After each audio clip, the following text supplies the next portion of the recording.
दोस्तों, हमारे एक बहुत ही पुराने लर्नर ने कमेंट में पूछा है कि सर सीटेट की तैयारी हम कैसे करें, कंफ्यूज हो जाते हैं, बुक से करें या ऑनलाइन करें, वीडियो देख के करें या कैसे करें, प्रैक्टिस करें, क्योंकि बहुत सारी चीजें हैं, बहुत सारे वीडियोस हैं। सब टीचर्स बोलते हैं ऑनलाइन पढ़िए, पढ़ते रहिए, बुक्स भी बहुत सारे हैं, उसमें भी लगता है कि पढ़ते रहें तो अच्छा होगा। और ऑफलाइन भी बहुत सारे लोग पढ़ते हैं, टेस्ट वगैरह भी देते हैं। तो कैसे करें एक्चुअल में कि हमारी पूरी तैयारी हो जाए। मुझे लगता है कि आप में से बहुत सारे लोगों की ये क्वेश्चन होगी और सब लोग चाहते हैं कि हम कम से कम समय में तैयारी कर लें। देखिए, जो टीचर्स होते हैं, मैं आप उनकी भी गलती नहीं देता हूँ क्योंकि मैं भी पढ़ाता हूँ। हम टीचर्स हमेशा चाहते हैं कि हम और क्या बेटर बच्चे को दे सकें, तो हम हमेशा आपके लिए कुछ ना कुछ नया चीज लाते रहते हैं। हर टॉपिक के लिए बहुत सारी बेहतरीन चीजें लाते रहते हैं, लेकिन आपको अपने हिसाब से खुद देखना है कि हमको क्या बेटर होगा। तो ये बात, आपका क्वेश्चन बिल्कुल सही है। क्या हमें सब कुछ करना चाहिए? बिल्कुल नहीं। मैं ही बहुत सारी चीजें कराता हूँ, कि आपको सब कुछ करना चाहिए? बिल्कुल नहीं। ये हमारे तरफ से एक ऑप्शन रहता है कि हो सकता है कि आपको ये समझ में ना आए, वो आ जाए, वो आ जाए। और देखिए, टीचर्स हैं तो टीचर्स का तो काम है पढ़ाना, तो हम तो पढ़ाएंगे, पढ़ाते रहेंगे। आज आप पढ़ रहे हैं, कल को कोई और पढ़ेंगे, फिर कोई और पढ़ेंगे। आपको क्या ये होना चाहिए? मैं ये बात पहले क्यों बोला, इसलिए बोला क्योंकि बहुत सारे लोग कहते हैं कि सर टीचर्स लोग तो पढ़ाते ही रहते हैं और एग्जाम डिले होते रहता है, पढ़ाते रहते हैं। तो वो भी अपने जगह पे सही कर रहे हैं, क्योंकि उनका भी काम है पढ़ाना, उनका दायित्व है पढ़ाना, वो पढ़ाते रहते हैं और उसमें जो भी बच्चे जिस भी लेवल पे होते हैं उस हिसाब से वो सीखते हैं। तो आपको क्या करना चाहिए? हर बच्चे का अपना अपना अलग होता है। मुझे ऐसा लगता है एज ए स्टूडेंट, अगर मैं आपको बोलूं तो मैं अगर आपकी जगह पे होता तो मैं क्या करता? मैं वैसे ही करता जैसे मैंने 8th में की थी, 6th में की थी, 10th में की थी और 12th में की थी। क्या किया था मैं, या आप याद करिए, तभी हम लोग क्या करते थे जब आप 5, 6, 7, 8 सब में थे स्कूल में। क्या करते थे हम लोग? स्कूल जाते थे और स्कूल में पढ़ते थे टीचर से। फिर उसके बाद हम लोग घर में होमवर्क करते थे या बुक से जो भी चीजें अभ्यास होती थी वो करते थे, या पढ़ाई गई चीजों को एक बार रिवाइज करते थे। ठीक है, चीजें बदली है लेकिन कमोबेश वैसे ही है। मतलब क्या है कि अब आपको स्कूल नहीं जाना है। अब आपको स्कूल के जैसे आपके पास समय भी नहीं है कि आप उतना समय देंगे। अब आपके पास, चाहे आप किसी टीचर को घर में बुला के पढ़ें या किसी टीचर के पास जाके पढ़ें, या तो आप ऑनलाइन पढ़ें।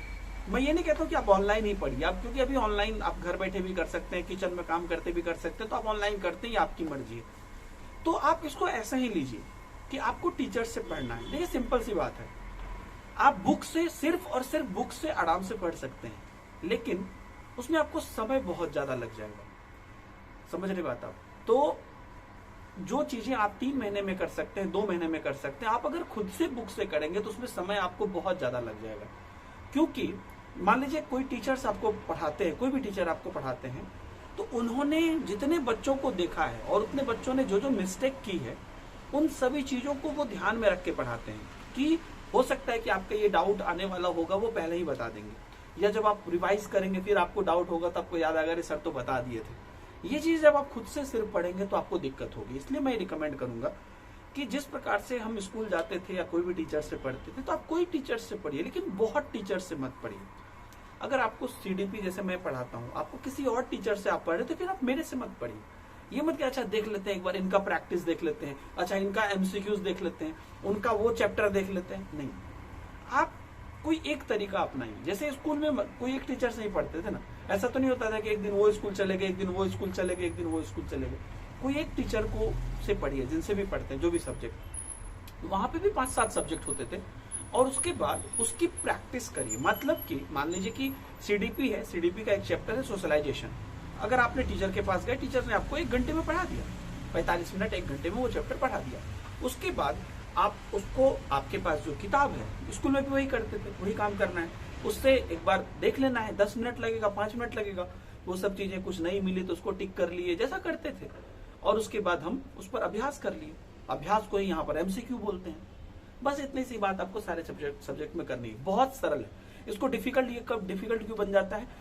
डिफिकल्ट बन जाता है क्योंकि आपके पास बहुत सारे पीडीएफ्स आ जाते हैं, बहुत सारे टेलीग्राम व्हाट्सएप ग्रुप से चीजें आ जाती हैं, और आपको लोभ होने लगता है कि ये भी कर ले, वो भी कर ले, वो भी कर ले, तो भैया जब 10 चीजों में जाएंगे तो परेशानी तो होगी। तो यही मेन प्रॉब्लम होती है। और आपको मैं आपको सही बात बताऊं, और आपको कहीं कोई दिक्कत नहीं होकर बस यही करेंगे। यूट्यूब पर आप बोलेंगे बहुत सारे टीचर्स हैं, सब अच्छे हैं तो हैं, लेकिन अगर आपको किसी एक टीचर से पढ़ना है तो आप उनसे पढ़िए। फिर जरूरी नहीं कि आप मेरे से पढ़िए, किसी और से पढ़िए, किसी और से पढ़िए, किसी एक टीचर से पढ़िए। अच्छे तो सब हैं, सब पढ़ा रहे हैं, सब। अगर सीटेट 5 साल भी नहीं होगा तो 5 साल पढ़ाते रहेंगे, एक ही टॉपिक को 10 बार पढ़ाएंगे, वो उनका काम है।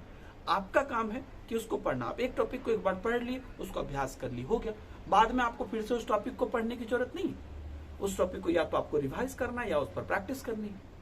सिंपल सी बात है। तो 3 स्टेप हमारा हुआ। पहला बार में हम अपने टीचर को देखेंगे, वो बहुत ज्यादा समय का नहीं होगा, कोई एक क्लास देखेंगे टीचर्स की, वो हो गया। उसके बाद हम उस टीचर्स का उसके बाद हम उस पर्टिकुलर का हमारा जो बुक है, देखिए किताब तो अच्छी चीज है, कोई भी किताब से आप पढ़िए। किताब अगर अच्छी है तो वो उससे आपको पढ़ना है, तो एक बार देख लिया, उसके बाद उसकी थ्योरी एक बार देख लिया।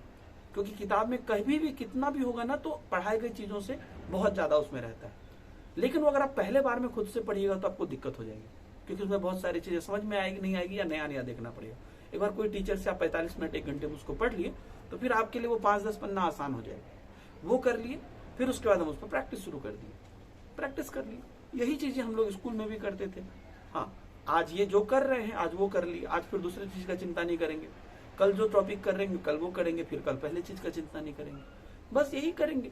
तो मेरा ये कहना है कि जैसे आपने 5वां पढ़ा, 6ठा पढ़ा, 7वां पढ़ा, 8वां पढ़ा, वैसे ही अभी भी पढ़िए।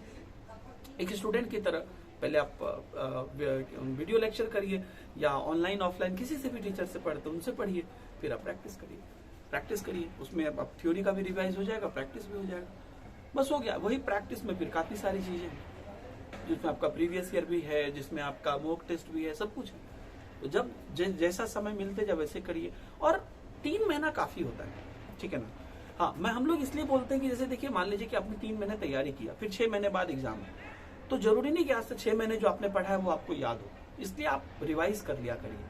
रिवाइज करने का सबका अपना अपना तरीका है, होता है। कोई एक बार वीडियो से कोई रिवीजन कर लेता है, कोई एक ही वीडियो होता है जिसमें सारा कुछ रिवाइज हो जाता है, कोई किताब से ही रिवीजन अच्छा कर पाता है। तो आपकी जैसी कैपेबिलिटी उसके हिसाब से करिए।